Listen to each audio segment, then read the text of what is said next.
বৌমা রিমা আর কত ঘুমাবে? সকাল তো হয়েছে অনেকক্ষণ।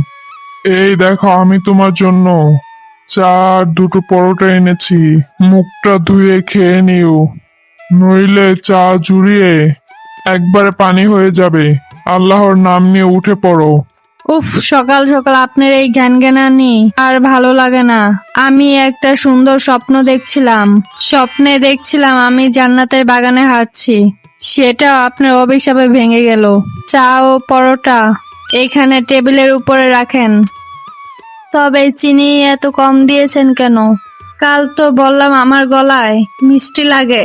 আপনি কি বুড়ো বয়সে কানে কালা হয়ে গেছেন, নাকি ইচ্ছে করে আমাকে জ্বালানোর জন্য এসব করেন? না মা, ইচ্ছে করে কেন করব?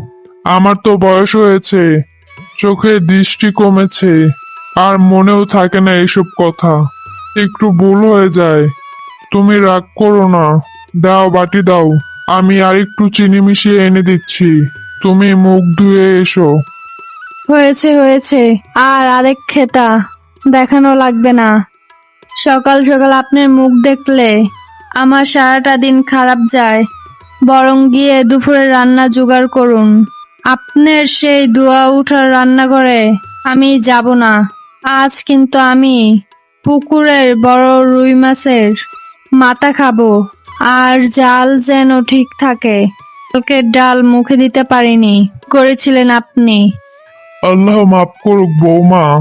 আজ ঠিক করবো ইনশাল্লাহ।